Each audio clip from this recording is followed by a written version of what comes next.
Hi hello வணக்கம் welcome to our channel Veeru vision. இன்றைக்கி நம்ம என்ன வீடியோ பார்க்க போகிறோன்னு பார்த்தீங்கன்னா, சென்னையில் மற்றும் ஒரு ரியல் கோஸ்ட் ஸ்டோரிஸ், அதுவும் நம்ம சப்ஸ்கிரைபர் மூலமாக நம்மளுக்கு கிடைச்ச இந்த ஸ்டோரியை இன்றைக்கி நம்ம வீடியோவில் பார்க்க போகிறோம். அதுவும் சென்னையில் ஒரு முக்கியமான இடத்துல, பல்லாவரம் பக்கத்தில் அனகாபுத்தூரில் ஒரு சிறுவன் தன்னோட இறந்த அப்பா கிட்ட பேச ஆசைப்பட்டு ஒரு பெரிய சிக்கலில், அதுவும் ஒரு பேய்கிட்ட, அதுவும் ரத்த காட்டேரின்ற பேய்கிட்ட மாட்டிக்கிட்ட கதையை தான் இன்றைக்கி நம்ம பார்க்க போகிறோம். அதுக்கு முன்னாடி இங்கே ஸ்க்ரீனில் தெரிகிற வாட்ஸ்அப் அண்ட் ஜிமெயில் ஐடி நம்பருக்கு உங்களுக்கு தெரிஞ்ச கேள்விப்பட்ட ரியல் லைஃப் கோஸ்ட் ஸ்டோரிஸை எனக்கு நீங்கள் ஷேர் பண்ணிங்கன்னா நான் இந்த வீடியோ மூலமாக நம்ம சப்ஸ்கிரைபருக்கு கொண்டு வந்து சேர்ப்பேன். ஸோ சேனலை சப்ஸ்கிரைப் பண்ணுங்கள், வீடியோவை லைக் பண்ணுங்கள், ஷேர் பண்ணுங்கள், கமெண்ட் பண்ணுங்கள். வாங்க வீடியோக்குள்ளே போகலாம்.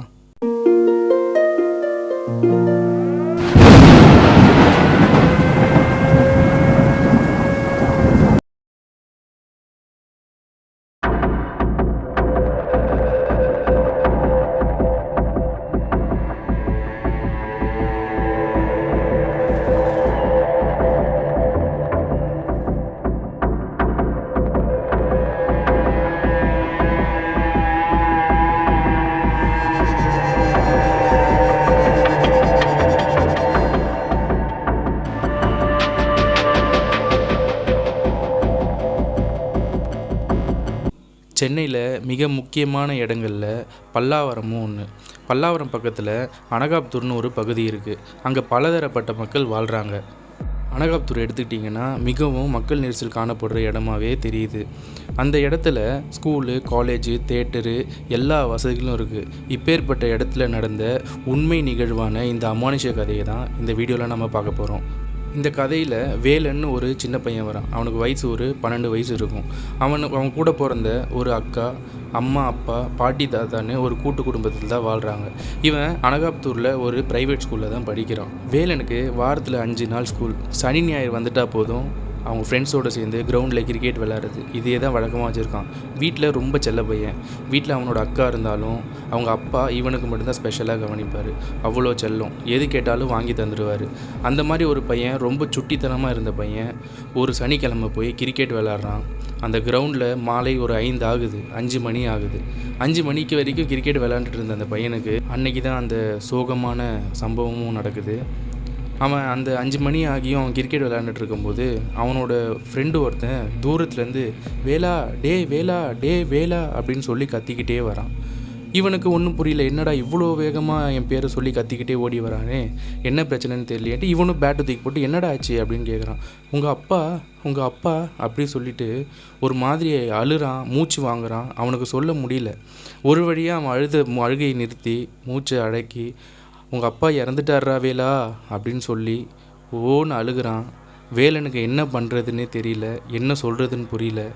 பேட்டை கையில் வச்சு இந்த பேட்டை தூக்கி போட்டுட்டு ஓடுறான், பயந்து ஓடுறான். அப்பாவுக்கு என்ன ஆச்சு, அப்பாவை இப்படி இறந்துட்டாங்கன்னு சொல்கிறானே. அந்த சின்ன பையனுக்கு என்ன தெரியும், அப்பா இறந்துட்டாங்கன்னா என்னன்னு தெரியாது. ஓடுறான், விருந்து அடித்து ஓடுறான். வீட்டுக்கு போய் பார்க்குறான், வீடு ஃபுல்லாக கூட்டம். அக்கம் பக்கத்தில் இருக்கிறவங்க இருக்காங்க, சொந்தக்காரங்க இருக்காங்க, அம்மா, பாட்டி, தாத்தா, அக்கா எல்லோரும் உட்காந்து அழுறாங்க. இவன் ஒரு பயத்துலேயே அவங்க வீட்டு பக்கத்தில் போகிறான்.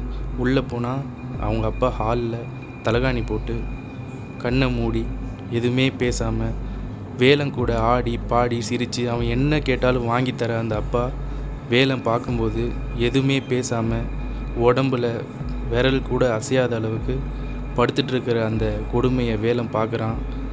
அவனுக்கு வார்த்தையும் வரல, என்ன சொல்லி அழணும்னு தெரில. அப்படியே நின்று, அப்பா என்னப்பா என்னாச்சுப்பா அப்படின்னு அவங்க அப்பா முகத்தை பார்த்து கேட்குறான். பக்கத்தில் இருந்து அவங்க பாட்டி, வேலா உன் அப்பா எந்திக்க மாட்டான்டா, நம்மளை விட்டு போயிட்டான்டா வேலா, நம்மளை ஏமாற்றிட்டு போயிட்டான்டா வேலா அப்படின்னு சொல்லி அழுகிறாங்க. அந்த சின்ன பையனுக்கு என்ன சொல்கிறதுனே தெரில. இனிமேல் அப்பா வரமாட்டாருன்னு எல்லாருமே சொல்கிறாங்களேன்னு நினச்சி அவன் அழுகிறதா, அப்பா என் கூட பேச மாட்டுறாங்களேன்னு நினச்சி அழுகிறதான்னு தெரியாமல் தேம்பி அந்த குழந்தை அழுகிறான். எல்லாருமே அவங்க குடும்பத்தோடு சேர்ந்து அவங்க அப்பாவை நல்லடக்கமும் பண்ணுறாங்க. வீடே அமைதியாகுது. வேலை அவங்க அப்பா ஃபோட்டோவை பார்த்துட்டு ஓரமாக உட்காந்து தேம்பி அழுது அன்றைக்கி நைட்டு அழுதுகிட்டே தூங்குறான். இப்படியே 1 நாள் போகுது, 2 நாள் போகுது, 3 நாள் போகுது. வந்த சொந்தக்காரங்க, ஆறுதல் சொல்ல வந்த பக்கத்து வீட்டுக்காரங்க எல்லாருமே அவங்கவுங்க வேலையை பார்த்துட்டு அவங்கவுங்க வீட்டுக்கு கிளம்புறாங்க. வேலன், அவங்க அம்மா, அவங்க அக்கா, பாட்டி, தாத்தா அவங்க அப்பாவை இழந்துட்டு எல்லாருமே ஒரு மூலையில் போய் உட்காந்து என்ன பேசுகிறது என்ன பண்ணுறதுன்னு தெரியாமல் சோகத்தில் ஆழ்ந்திருந்தாங்க. வேலன் அவங்க அப்பா ஃபோட்டோவை பார்த்து பார்த்து அழுகிறான். அப்புறமா திடீர்னு ஏஞ்சி போய் பக்கத்தில் போய் நின்றுட்டு, அப்பா வரமாட்டிங்களாப்பா, ஏன்ப்பா என்கிட்ட சொல்லாமல் போனீங்க? என் கூட எப்போவுமே விளையாடுவீங்கள்ல, ஏன்ப்பா இப்படி பண்ணிட்டீங்க? எனக்கு யாருப்பா எல்லாமே வாங்கி தருவா? இப்படிலாம் கேட்டு கேட்டு அந்த குழந்தை தேம்பி அழுந்து திரும்பியும் வயிற்றை பிடிச்சிக்கிட்டு சுருண்டு கீழே விழுந்து மயக்கமாகறான். இதை பார்த்து அவங்க அம்மாவும் பாட்டி தாத்தாவும் ஓடி வந்து, வேலா என் செல்லம் என்னடா ஆச்சு உனக்கு? எந்திரிடா, அப்பா வருவாரா, எங்கேயும் போகலடா, உன் கூட தான்டா இருக்காரு, எந்திரிடான்னு சொல்லி அன்னைக்கு பொழுதை எப்படியோ அவனை ஆறுதல் படுத்தி சமாதானப்படுத்துகிறாங்க. என்ன தான் சமாதானப்படுத்தினாலும் ஒரு அப்பாவாக இல்லாமல் நண்பன் மாதிரியும் அவன் கூட ஒரு குழந்த மாதிரியும் விளாண்டு அவனை இத்தனை நாள் அவன் கேட்டதெல்லாம் வாங்கி கொடுத்துருந்த அந்த அப்பா இழந்ததுக்கு அவனால் வேறு என்ன தான் பண்ண முடியும்? அழ மட்டும்தான் முடியும். அந்த குழந்தைக்கு மனசுக்கு ஆறுதல் சொல்ல பெரியவங்க எவ்வளவோ முயற்சித்தும் அந்த பிஞ்சு மனசில் ஆறுதல் விதைக்க யாராலையுமே முடியல. ஒரு வழியாக ஒரு 3 வாரம் போதுங்க. 3 வாரம் போயிடுச்சு. வீட்டில் எல்லாமே ஒரு மாதிரி சகஜ நிலைக்கு வர ஆரம்பிச்சிட்டாங்க. ஆனால் வேலனோட மனசு மட்டும் அவங்க அப்பா நினச்சி ஏங்கிக்கிட்டே இருக்குது. அம்மா, தாத்தா, நான் போயிட்டு கிரவுண்டில் ஃப்ரெண்ட்ஸ் கூட கொஞ்சம் நேரம் விளையாண்டுட்டு வரேன் அப்படின்னு சொல்லி வேலன் கிளம்புறான். சரி, பையன் வீட்லேயே இருந்தால் ஒரு மாதிரி இருப்பான், ஸ்கூலுக்கும் போகல, அதனால் கிரவுண்டில் போய் விளையாட்டு வரட்டோன்னு அப்படின்னு சொல்லி அனுப்புகிறாங்க. அவனும் கிரவுண்டுக்கு போகிறான். ஆனால் கிரவுண்டுக்கு போன வேலன் விளையாடவே இல்லை. அங்கே ஓரமாக உட்காந்து அழ ஆரம்பிக்கிறான். அவங்க அப்பாவை நினைக்கிறான். வரமாட்டிங்களாப்பான்னு மனசுக்குள்ளேயே போட்டு அவனை வேதனைப்படுத்திக்கிறான். அப்புறம் அவங்க சுற்றி இருக்கிற ஃப்ரெண்ட்ஸ்லாம் அவனை பார்க்குறாங்க. டே வேலா, வாடா விளையாண்டா எல்லாமே சரியாயிட்டுண்டா, எங்கள் கூட பேசுகிறா, விளையாடுறா, பழைய மாதிரி இருடா அப்படின்னு சொல்லி அவங்க ஃப்ரெண்ட்ஸும் அவனை கூப்பிட்றாங்க. ஆனால் வேலனுக்கு அவ்வளோ சீக்கிரம் அந்த மனசில் அவங்க அப்பாவை இறக்கி வைக்க அவனால் முடியல. அப்புறம் எல்லா ஃப்ரெண்ட்ஸும் விளையாடுறாங்க. வேலன் என்ன பண்ணுறான், தனியாக போய் நடக்கிறான், அங்கே போய் உட்காரான், இங்கே போய் உட்காரான். கடைசியில் வேலன் அந்த கிரவுண்டுக்கு ஓரத்தில் ஒரே ஒரு பனைமரம் இருக்குது. அந்த பனைமரம் பக்கத்தில் போயிட்டு அந்த நிழலில் அமர்ந்து அந்த பனைமரத்தில் சாஞ்சிட்டு அவங்க அப்பாவை பற்றி நினச்சி அழுதுகிட்டு இருக்கான். அந்த பசங்க கூப்பிட்றாங்க, வா வேலா, விளாட்லாண்டா, வாடான்னு. இப்படியே மணி 6 ஆகுது. பசங்க எல்லாம் விளையாண்டுட்டு வேலங்கிட்ட வராங்க. விளாண்டு முட்டாடிச்சா, வாடா கிளம்பலாம். டே, இன்னும் கொஞ்ச நேரம் இருங்கடா, அப்புறமா போகலான்டா அப்படின்னோடனே, சரி பசங்களும் வேலன் சொல்கிறானே நம்ம கொஞ்ச நேரம் இருந்துட்டு போவோம் அப்படின்னோடனே அந்த நேரத்தில் கிரவுண்டில் ஒரு குல்ஃபி ஐஸ்காரன் வரான். இந்த பசங்கள்லாம் வெறும் இந்த வேலன் ஃப்ரெண்ட்ஸ் கிட்டத்தட்ட ஒரு 7-8 பேர், வேலனோட சேர்த்து 7-8 பேர் இருந்தாங்கன்னு வச்சுக்கோங்களேன். அவங்க அந்த குல்ஃபி ஐஸ்காரன் பார்த்த உடனே ஸ்ட்ரைட்டாக ஓடி போயிடுறாங்க ஐஸ்கிரீம் வாங்க. போயிட்டு ஐஸ்கிரீம் சாப்பிட்டுட்டே இருந்த பசங்க எல்லாம் மாற்றி ஜாலியாக பேசிட்டு சிரிச்சிட்டு இருக்கும் போது அப்படியே வேலனை மறந்துட்டு அப்படியே அங்கங்கே இருந்து அப்படியே வீட்டுக்கு கிளம்பிடுறாங்க. வேலன்னு அப்படியே அந்த மரத்துலேயே சாஞ்சிட்டு கண்ணை மூடிட்டு அவங்க அப்பா பற்றி யோசிச்சுட்டு அழுதுகிட்டு அங்கேயே தூங்கிட்டான். கொஞ்ச நேரம் ஒரு 6 ஆகுது, 6:30 ஆகுது, 7 ஆகுது, 7:30 ஆகுது. திடீர்னு அவனுக்கு முழிப்பு வருது. ஐயோ, நம்ம இங்கேயே இருக்கோமே, வீட்டில் நம்மளை தேடுவாங்களே, உடனே போய் ஆகணுமேன்னு சொல்லி வேலை பதறி அடிச்சுட்டு ஏஞ்சி ஓட ட்ரை பண்ணுறான். திடீர்னு பின்னாடி இருந்து வேலா அப்படின்னு ஒரு சவுண்டு. வேலனுக்கு ஒரே அதிர்ச்சி. கிரவுண்டில் நம்ம மட்டும்தான் இருந்தோம். நம்மளை யார் பேர் சொல்லி, அதுவும் ஒரு பெண்ணோட குரலாக இருக்கு, யார் இதுன்னு சொல்லி பொறுமையாக திரும்பி பார்க்குறான். வேலனுக்கு அங்கே ஒன்றும் அதிர்ச்சி வரலை. ஏன்னா அந்த உருவம் ஒரு சாதாரண ஒரு பெண்மணி மாதிரி தான் அந்த உருவம் இருந்தது. உடனே நீங்கள் யாருக்கா, என் பேர் கரெக்டாக சொல்கிறீங்களே, நீங்கள் யார் அப்படின்னு வேலன் கேட்குறான்.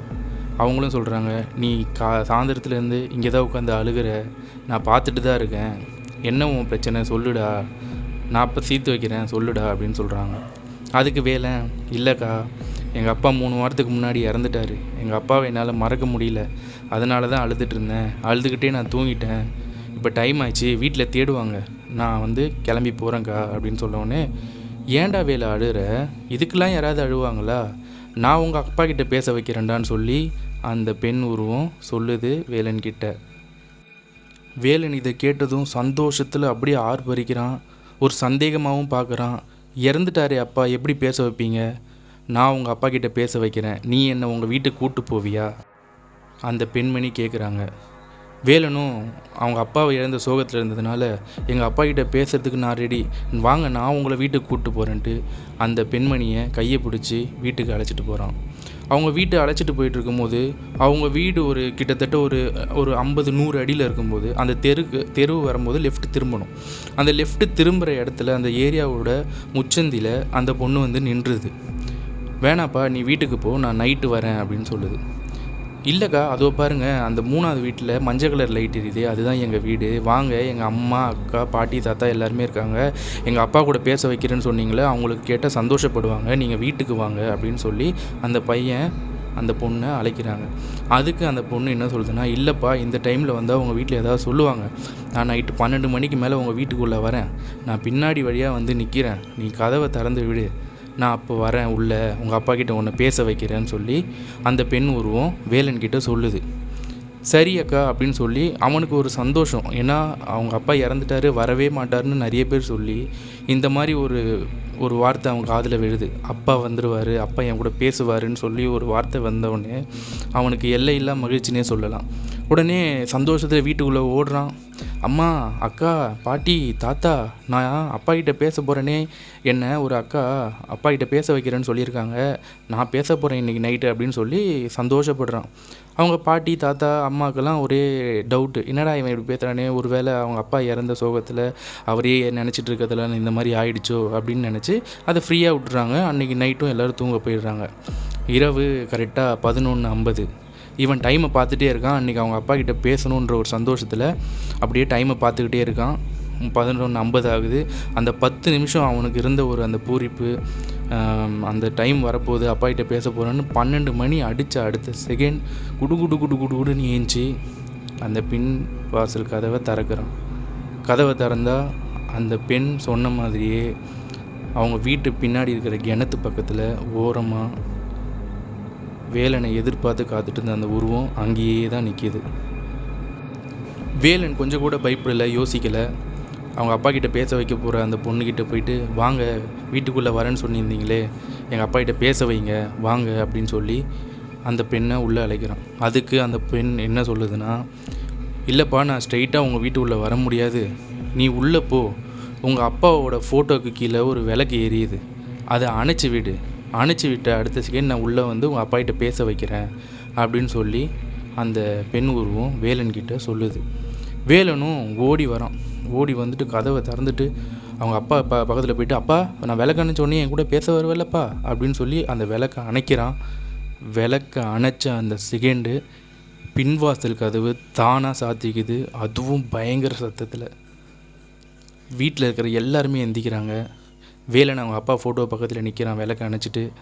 அவங்க பாட்டியும் தாத்தா அப்புறம் அவங்க அம்மா எல்லாருமே வந்து, என்னப்பா இங்கே நிற்கிற, என்னாச்சு, யார் கதவை சாத்தினா அப்படின்னு கேட்கும்போது, நான் தான் சொன்னேன்லம்மா அந்த அக்கா வராங்கன்னு, அப்பா கிட்ட பேச வைக்கிறேன்னு சொன்னாங்க, போய் விளக்கு அணைச்சிட்டு வா நான் உள்ளே வரேன் அப்படின்னு சொன்னாங்க.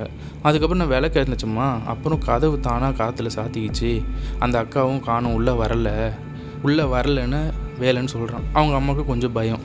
அப்பாவை நினச்சி பையனுக்கு ஏதாவது ஆகிட போகுதுன்னு சொல்லி, அதெல்லாம் ஒன்றும் இல்லைப்பா அது கனவு தான்ப்பா ஒன்றும் இல்லைப்பான்னு சொல்லி அவனை ஆறுதல் படுத்தி கொண்டு போய் படுக்க வைக்கிறாங்க. இருந்தாலும் அவங்க தாத்தாவுக்கு ஒரு சந்தேகம், பின்னாடி போய் பார்த்துருவோமே அப்படின்ட்டு கதவை திறந்து போய் பின்னாடி போய் பார்க்குறாரு. டார்ச் அடிச்சு பார்க்குறாரு, லைட்டு போட்டு பார்க்குறாரு, யாருமே வேலைன்னு சொன்ன மாதிரி யாருமே அங்கே இல்லை. சரி கதவை சாத்திட்டு வந்து நைட்டு படுக்கிறாங்க எல்லாருமே. ஒரு 1-1:30 வரைக்கும் இந்த சம்பவம் நடக்குது. போய் படுத்து தூங்க ஆரம்பிக்கிறாங்க. தூங்கி காலையில் 4 மணி ஆனோடனே அவங்க தாத்தா எப்போவுமே வாக்கிங் போகிற பழக்கம் இருக்குது. அவர் ஏஞ்சி வாக்கிங் போகிறாரு.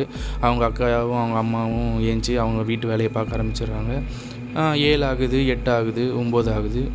அவங்க தாத்தா ரிட்டன் வராரு. ஏம்மா அந்த காபி தண்ணி இருந்தால் போட்டு கூடம்மா அப்படின்னு வேலனோட அக்கா கிட்டே கேட்கும்போது, தாத்தா நான் படிக்க வேண்டிய வேலை இருக்குது தாத்தா, பாட்டியை கூப்பிட்ற நில்லு தாத்தா அப்படின்ட்டு, பாட்டியா இன்னும் எந்திக்கலையாவ அப்படின்னு தாத்தா கேட்குறாரு. இல்லையே நீ போனதுலேருந்து பாட்டி தூங்கிட்டு தானே இருக்காங்க அப்படின்னு சொல்கிறாங்க வேலனோட அக்கா. சரி போய் எழுப்புமாவில், இன்னும் நேரம் ஆகுது, வீட்டில் வேலை பார்க்காம இன்னும் தூங்கிட்டு இருக்கா அப்படின்னு சொல்லி வேலனோட தாத்தா சொல்கிறாரு. போகிறா வேலனோட அக்கா பாட்டியோட ரூமுக்கு, பாட்டியை எழுப்ப ரூமை நோக்கி போகிறாங்க. கிட்டே போயிட்டு, பாட்டி டைம் ஆச்சு பாட்டி, எந்திரி பாட்டி, எவ்வளோ நேரம் பாட்டி நீ தூங்கிட்டு இருப்ப, எந்திரி பாட்டி என்னாச்சு உனக்கு இன்றைக்கி அப்படின்னு சொல்லும்போது அவள் திடீர்னு உடம்பை தொட்டு பார்க்குறாங்க பாட்டியோட உடம்பு அப்படியே ஐஸ் கட்டியில் வச்ச மாதிரி ஃப்ரீஸ் ஆகி அவ்வளோ சில்லுன்னு இருக்குது. என்ன பாட்டி ஆச்சு அப்படின்னு கேட்டு பாட்டி முகத்தை திருப்புறாங்க. பாட்டியோட கண் அந்த ரூமில் இருக்கிற ஒரு ஜன்னலோட ஓரத்தை மட்டும்தான் பார்த்த மாதிரியே இருக்குது. நாக்கு கடிச்சிக்கிட்டு அப்படியே ஏதோ ஒரு மரண பயத்தில் அவங்க படுக்கையிலேயே உயிரை விட்டுருக்காங்க. இதை பார்த்து அதிர்ச்சி அடைஞ்ச வேலனோட அக்கா அம்மா அப்படின்னு கத்துறா. அவங்க அம்மாவும் தாத்தாவும் ஓடி வராங்க. என்னாச்சுன்னு. பாட்டி இறந்துடுறாங்க. அவங்க அப்பா இறந்து 3-4 வாரம் தான் ஆச்சு. அதுக்குள்ளே வீட்டில் இன்னொரு துர்மரணம். அவங்க பாட்டி இறந்ததுக்கப்புறம் வீட்டில் அவங்க அம்மா யோசிக்கிறாங்க, இது வீட்டுக்கு நல்லதில்லை, அடுத்தடுத்து 2வது சாவு, நம்ம கோயிலுக்கு போகணும், ஆனால் இந்த மாதிரி 2 சாவு விழுந்துருச்சு, எப்படி உடனே கோயிலுக்கு போக முடியும் அப்படின்னு தாத்தா கிட்ட அவங்க அம்மா இந்த மாதிரி சொல்லிகிட்டு இருக்காங்க. அதுக்கு வேலனோட தாத்தா என்ன சொல்கிறாருன்னா, ஒன்றும் பயப்பட வேணாமா, பாட்டி இறந்து 16வது நாள் காரியம் முடிச்சுட்டு நம்ம குலதெய்வம் கோயிலுக்கு போகலாம். நம்ம குலதெய்வத்துக்கு அதெல்லாம் தீட்டு கிடையாது, நம்ம தாராளமாகவே கோயிலுக்கு போகலாம். நீ வரலனாலும் நான் போய்கிட்டு வரேன். ஸோ அதை பற்றி எதுவுமே மனசு எதுவும் கவலைப்படாமல் அவன் புருஷனுக்கு விளக்கு ஏற்றி கும்பிடு, எல்லாமே நல்லதாகவே நடக்கும்னு சொல்லி அந்த பாட்டியோட காரியம் வரைக்கும் அந்த நாள் போது. அவங்க அப்பாவோட காரியமும் அதுக்குள்ளேயே வந்துடுது. எல்லாமே நல்லபடியாக முடிக்கிறாங்க. அது வரைக்கும் வீட்டில் எந்த பிரச்சனையும் வரல. அவங்க தாத்தா அந்த காரியெல்லாம் முடிச்சுட்டு அன்னைக்கு நைட்டு அவங்க அம்மாகிட்ட சொல்லிவிட்டு, இதுக்கப்புறம் காரியம் முடிஞ்சிருச்சுமா, நாளைக்கு காலையில் போனால் நான் போயிட்டு நம்ம குலதெய்வத்தை பார்த்துட்டு வந்துடுவேன், நீங்கள் பத்திரமா வீட்டில் இருங்கன்னு சொல்லிவிட்டு அன்றைக்கி நைட்டே காரியம் முடிஞ்ச அன்றைக்கி நைட்டே அவரோட தாத்தா வீட்டிலேருந்து கிளம்புறாங்க கோயம்புத்தூருக்கு. நான் என்ன குலதெய்வம்னு நான் இன்னும் கொஞ்சம் நேரத்தில் சொல்கிறேன், வெயிட் பண்ணுங்கள்.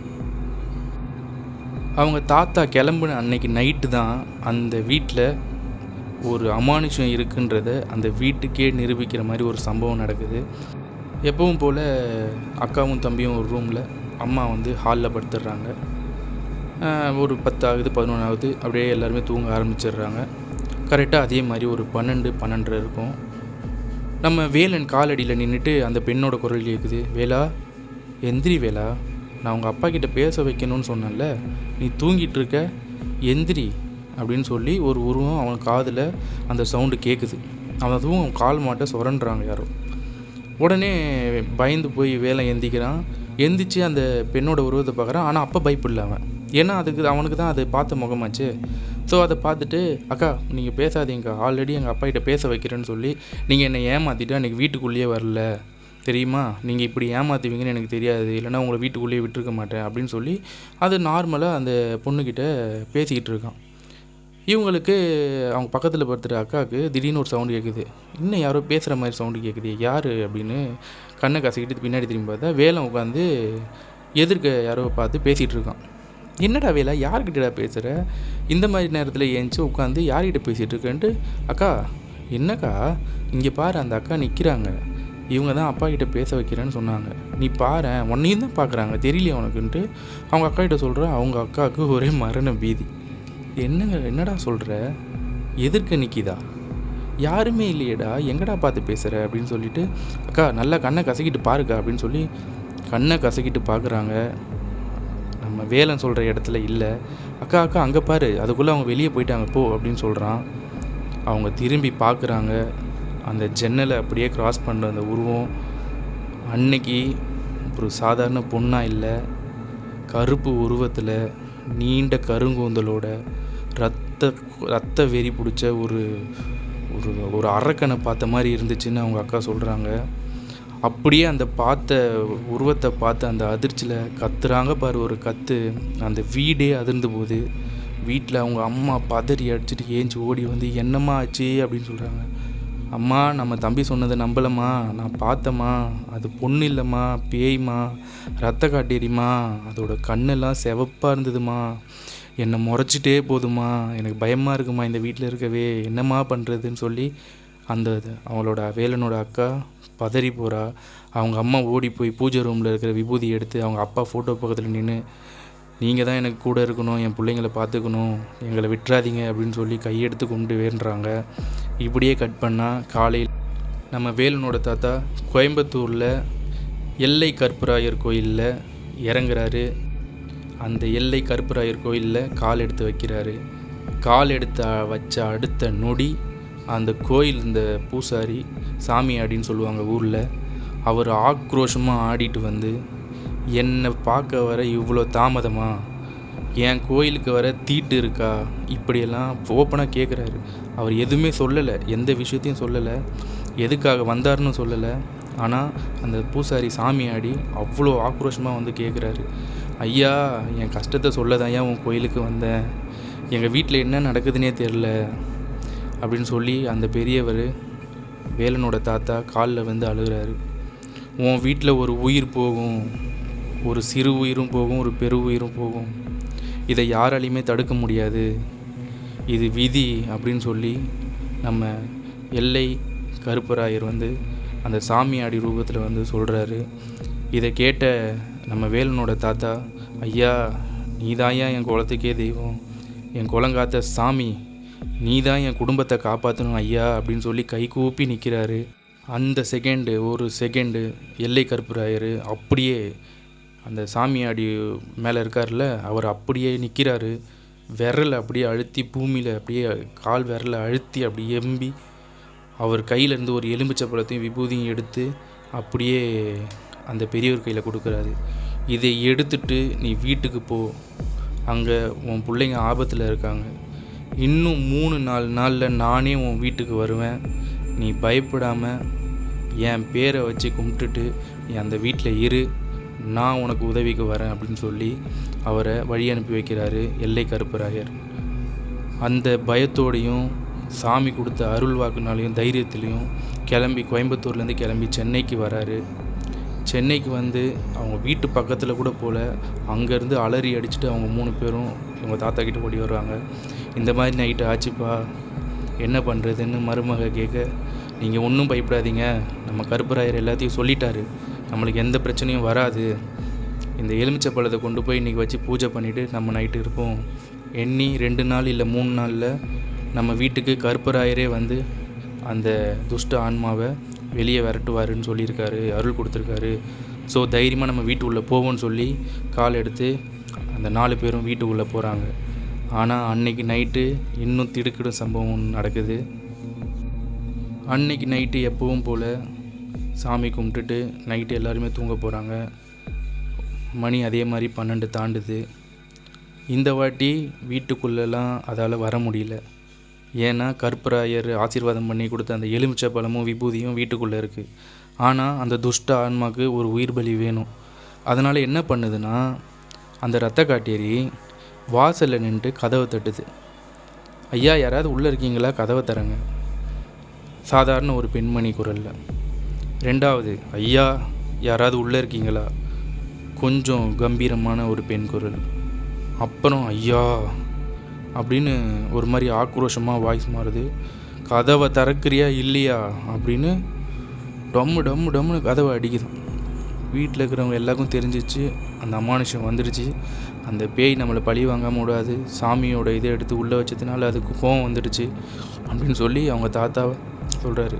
இருமா நான் போய் வெளியே போய் பார்த்துட்டு வரேன் அப்படின்னு சொல்லி அவங்க மருமக சொல்கிறாங்க. வேணாம் ஐயா, இங்கே வீட்டுக்குள்ளேயே இருப்பேன் ஐயா, வெளியே போக வேணாம், நம்ம உயிருக்கு ஆபத்து அப்படின்னு சொல்லி குழந்தைங்கள பிடிச்சிக்கிட்டு அவங்க அந்த மணி 1-1:30 ஆகுது. அந்த ரூம்குள்ளே எல்லாம் ஒரே ரூம்குள்ளே சேர்ந்து அணைச்சிக்கிட்டு உட்காந்துட்டு இருக்காங்க. அந்த பேய் பின்னாடி கதவை தட்டுது, முன்னாடி கதவை தட்டுது.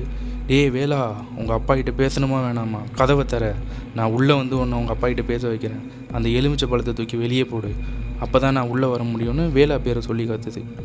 அவங்க தாத்தா நாயே பேயே அப்படி இப்படின்னு சொல்லி திட்டுறாரு. அதை பற்றி கவலையே படலை.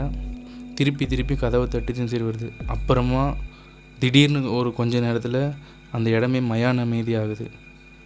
இவங்க எல்லாருமே அந்த ரத்த காட்டேரி அந்த பெண் உருவத்தில் வந்த பேய் போயிடுச்சுன்னு நினைக்கிற அடுத்த ஒரு குறிப்பிட்ட ஒரு கொஞ்ச நேரத்தில் இவங்க இருக்கிற ரூமோட ஜன்னல் கதவு, இவங்க இருக்கிற ரூமோட ஜன்னலில் யாரோ தட்டுறாங்க. டேய் வேலா, நீ இந்த ரூமில் தானே இருக்க அப்படின்னு சாஃப்டான குரலில் ஆரம்பித்த அந்த ரத்த காட்டேரி ரொம்ப ஆக்ரோஷமாகி, டேய் தரடா, டேய் கிளவா, நீ தானே அந்த எலுமிச்சை பழத்தை எடுத்துகிட்டு வந்த, உன்னை உயிரோடு வர மாட்டேன்டா, உங்களோட 4 பேரோட உயிர் எனக்கு வேணும்டா, உங்கள் ரத்தம் எனக்கு வேணும்டா அப்படின்னு சொல்லி ஆக்ரோஷமாக கத்துது. அப்புறமா இவங்க தாத்தா என்ன பண்ணுறாரு, அவங்க கொடுத்த விபூதியை எடுத்து வீடு ஃபுல்லாக விசிறி விட்றாரு, அந்த ஜன்னல் கதவு எல்லாத்துலேயும் விசிறி விட்றாரு. மணி 3 ஆகுது. அந்த சத்தம் படிப்படியாக குறைய ஆரம்பிக்குது. விடியுது. இவங்களுக்கு பயம் தாங்க முடியல. இவங்க என்ன பண்ணுறாங்க, எல்லாரையும் கொண்டு போயிட்டு விடிய காலையில் 6 மணிக்கெலாம் எழுந்துச்சி பக்கத்தில் இருக்கிற ஒரு அம்மன் கோவிலில் எல்லோரும் போய் உட்காந்துக்கிறாங்க. அவங்க தாத்தா என்ன பண்ணுறாரு, அம்மா நீங்கள் இந்த கோயிலே இருங்க, இன்றைக்கி நைட்டு நீங்கள் வீட்டுக்கு போக தேவையில்ல, நம்ம எல்லை கருப்பராயர் போய் பார்த்துட்டு அவர்கிட்ட நடந்த சம்பவத்தை சொல்லிவிட்டு நான் திருப்பியும் அவரை கையோடு கூட்டிகிட்டு வரேன், இல்லை அந்த சாமியாடி மூலமாக ஐயாவை கூட்டிகிட்டு வரேன் அப்படின்னு சொல்லி விறுவிறுன்னு போகிறாரு. கோயம்புத்தூருக்கு போய் ரீச் ஆகுறாரு. இறங்கி குடுன்னு ஓடி போய் இல்லை கருப்பராயர் காலில் விழுந்து, ஐயா எங்களுக்கு உயிர் தப்பிச்சதே பெரிய விஷயம், நீங்கள் வந்து எங்கள் உயிரை காப்பாற்றியே ஆகணும் அப்படின்னு சொல்கிறாரு. திருப்பியும் சாமியாடி உடம்புல கருப்பராயர் வராரு. டே மடையா, நேற்று நான் அங்கே இல்லைன்னா நீங்கள் தப்பிச்சிருக்க முடியுமா? யோசிச்சு பாடுறா, நான் கொடுத்த விபூதியும் எலுமிச்சப்பழம் தானே உங்களை காப்பாற்றுச்சு. நீங்கள் ஒன்றும் பயப்பட தேவையில்ல. இன்றைக்கி நான் அங்கே இருப்பேன், நீ தைரியமாக கிளம்பி உன் ஊருக்கு போ. ஆனால் உன் குடும்பத்தை இன்றைக்கி நைட்டு வீட்டுக்கு போவேனான்னு சொல்லிவிட்டு நான் அங்கே இருப்பேன். அடுத்த வெள்ளிக்கிழமை நீங்கள் தாராளமாக என் கோயிலுக்கு மன நிம்மதியோடு வருவீங்க. நீ போ, தைரியமாக இரு, எல்லா பிரச்சனையும் இன்றைக்கி நைட்டோட முடியும்னு சொல்லி ஒரு வாக்குறுதி கொடுத்து கருப்பராயர் அவரை சென்னைக்கு அனுப்பி வைக்கிறாரு. இப்படி ஒரு பெரிய நம்பிக்கை கொடுத்த அந்த கருப்பராயரோட வார்த்தையை நம்பி அவங்க சென்னையிலேருந்து கிளம்பி வராரு வேலனோட தாத்தா. சென்னைக்கு வந்து அந்த கோயிலில் இருக்கிற அவங்கள பார்த்து 2 நாள் ஆச்சு கோயிலேருந்து அவங்க வீட்டுக்கு போகல. அங்கே இருக்கிறவங்களாம் கேட்குறாங்க, என்னம்மாச்சு கோயிலே இருக்கு? இல்லை, ஒரு வேண்டுதல், அதனால நான் கோயிலில் இருக்குன்னு சொல்லி சமாளிக்கிறாங்க. அடுத்து அவங்க தாத்தா வந்து, இன்னும் இன்றைக்கி ஒரு நைட்டு மட்டும் நம்ம பொறுத்துப்போமா, நாளைக்கு நம்ம வீட்டுக்கு போனால் எல்லா பிரச்சனையும் முடிஞ்சிடும்னு அந்த கருப்பராயர் வாக்கு கொடுத்துருக்காருன்னு சொல்லி அந்த கோயிலே இருக்காங்க. அன்றைக்கி நைட்டும் ஆகுது. அதே மாதிரி அந்த வீட்டில் கதவை தட்டுற சத்தம் திருப்பியும் கேட்குது.